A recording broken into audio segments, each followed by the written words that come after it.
Hello guys, welcome back to our YouTube channel. कैसे हो आप सभी।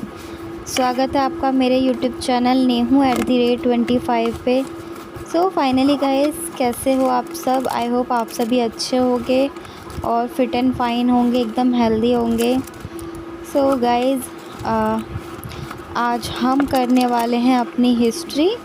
जैसे कि आपको पता है, अभी हम अपना एनसीईआरटी का बेस स्टार्ट कर रहे हैं और बेस बना के चल रहे हैं। एक फाउंडेशन तैयार कर रहे हैं अपने लिए ही 6 to 12 तक की एनसीईआरटी, जिसमें हम कवर अप करेंगे।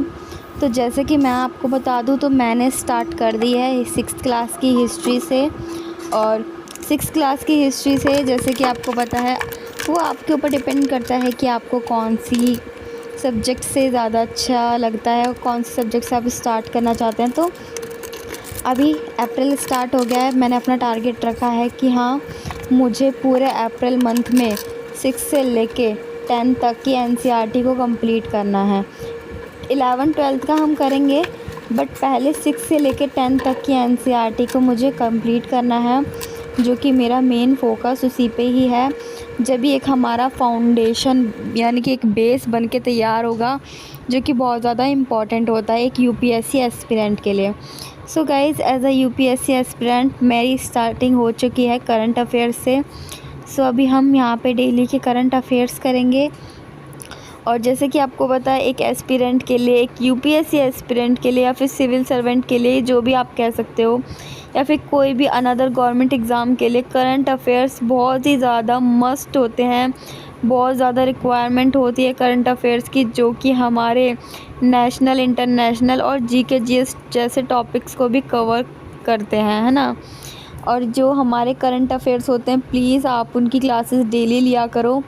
और ज़रूरी नहीं है कि सारे की नोट्स ही बनाने हैं, बट हाँ, जब भी आप करंट अफेयर्स लो तो कम से कम सुनना भी बहुत ज़्यादा ज़रूरी होता है। और अपने साथ एक अपनी कॉपी या बुक लेके ज़रूर बैठना होता है, ताकि आप बहुत ही ज़्यादा इम्पॉर्टेंट पॉइंट्स जो हैं उनको नोट डाउन कर सको।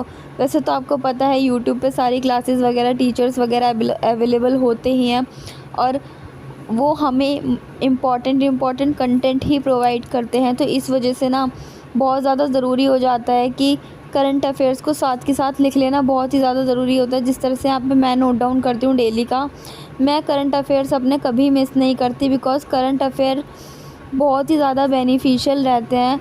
कोई भी आप एग्ज़ाम दोगे ना, तो उसमें बहुत ज़्यादा आपको हेल्प करते हैं और चीज़ों को रिलेट करने पे हेल्प करते हैं, और हमें हमारे नेशनल, इंटरनेशनल रिलेशन से भी हमें जोड़ के रखते हैं। तो इसलिए करंट अफेयर्स को तो करना मत ही भूलना। और अगर आप यूपीएससी एस्पिरेंट हो, अगर आपने भी मेरी तरह अभी से ही शुरुआत की है, प्लीज़ अपने क्या कहते हैं, बेस में जो आप तैयार कर रहे हैं, बेसिक नॉलेज जो है, या फिर अपने फाउंडेशन में करंट अफेयर्स को ज़रूर ऐड ऑन करें, क्योंकि करंट अफेयर्स से ही स्टार्टिंग करना बहुत ज़्यादा अच्छा रहेगा। अगर आप करंट अफेयर्स इनको ऐड ऑन कर लेते हैं ना, तो ये बहुत ज़्यादा इम्पॉर्टेंट हो जाते हैं हमारे लिए, बिकॉज़ करंट अफेयर एक पहला पड़ाव है। करंट अफेयर और हमारी एनसीईआरटीज़ ना, ये पहला पड़ाव है जो कि हमें अपना स्ट्रॉन्ग करके चलना ही है। तो करंट अफेयर्स जिस तरह से आपको एनसीईआरटी करना ज़रूरी है, वैसे ही डेली के आपको करंट अफेयर्स करना बहुत ज़्यादा ज़रूरी है। आप अपने अकॉर्डिंग अपने बेस्ट टीचर से करंट अफेयर्स की क्लासेस ले सकते हैं। जैसे कि मैं तो उत्कर्ष क्लासेस की ही करंट अफेयर करना प्रेफर करूँगी, आपको भी और ख़ुद भी, बिकॉज़ सर बहुत ही अच्छे से करंट अफेयर्स करवाते हैं।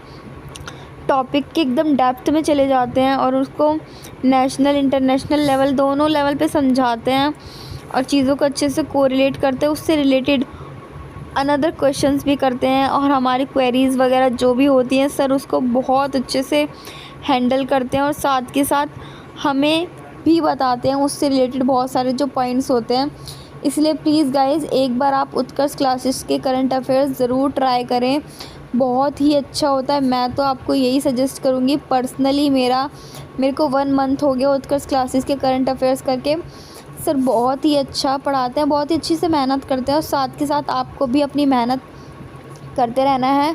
और लास्ट टू लास्ट आते आते अपने करंट अफेयर को पूरा एक बार रिकॉल कर लेना। जब आपका करंट अफेयर की क्लास ख़त्म हो जाती है, देन उसके बाद आपको ना अपने करंट अफेयर्स को हाईलाइट ज़रूर कर लेना है, क्योंकि कुछ इंपॉर्टेंट पॉइंट्स ऐसे होते हैं ना जो छुप जाते हैं, तो उनको भी हमें हाईलाइट कर लेना होता है, ताकि हमारे जो करंट अफेयर्स है वो और उभर के आए, हमारी जो चीज़ें हैं वो और उभर के आए, हमें उसको करने में और ज़्यादा इंटरेस्ट आए।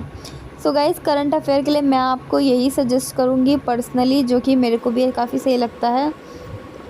तो अभी आप यहाँ देख सकते हो सर क्या कहते हैं, मैंने सारे करंट अफेयर्स ऑलमोस्ट जो है यहाँ पे कर लिए थे। और जैसे कि आपको पता है आज अप्रैल है, 3 तारीख है अप्रैल में, तो अप्रैल के करंट अफेयर्स भी स्टार्ट हो गए हैं। और अगर आप करंट अफेयर डेली बेसिस पे लेते हैं ना, तो आपके पास ज़्यादा बर्डन नहीं पड़ता है। और जब आपको लगता है, जब आपकी चीज़ें डेली बेसिस पे होने लगती है, तो रिवीजन भी काफ़ी अच्छा और स्ट्रॉन्ग आपका हो जाता है, आपको बर्डन नहीं पड़ता है। देन गाइज़, उसके बाद हम अपनी स्टार्टिंग करेंगे अपनी हिस्ट्री की एनसीईआरटीज़ वगैरह से। पहले हम अपने करंट अफेयर्स को थोड़ा सा हाईलाइट कर लेते हैं, बिकॉज़ करंट अफेयर बहुत ही ज़्यादा इम्पॉर्टेंट हो जाते हैं, जो कि हमारा स्टार्टिंग ही करंट अफेयर से होनी चाहिए। इस वजह से यहाँ पे मैं अपने करंट अफेयर्स के मोस्ट इम्पॉर्टेंट जो पॉइंट्स हैं जो इसमें होते हैं उनको भी हाईलाइट करी थी, जो क्वेश्चन के अंदर कि हाँ क्वेश्चन में मेन चीज़ किस चीज़ के बारे में बात की गई है, उस चीज़ को यहाँ पे हाईलाइट करते हुए। देन गाइज, मेरे करंट अफेयर्स हो गए थे आज के डन। देन अब हम करने वाले हैं अपना यहाँ पे हिस्ट्री। आप देख सकते हो मैंने 6th क्लास की हिस्ट्री के नोट्स किस तरह से प्रिपेयर करे हैं। अगर आपको पर्सनली हिस्ट्री के नोट्स चाहिए हो, उसके ऊपर कोई वीडियो चाहिए हो, तो आप मेरे को मैसेज ज़रूर कर सकते हैं। मैं आपको अपने हिस्ट्री के करंट अफेयर्स प्रोवाइड करा दूँगी। आपको प्लीज़ कमेंट करना है, जैसे भी आपको चाहिए मैं आपको बताऊँगी आपको नोट्स कैसे प्रिपेयर करने हैं, कौन से बेस्ट यूट्यूब चैनल्स हैं जिनकी क्लासेस आप अटेंड करके काफ़ी अच्छे नोट्स प्रिपेयर कर सकते हैं।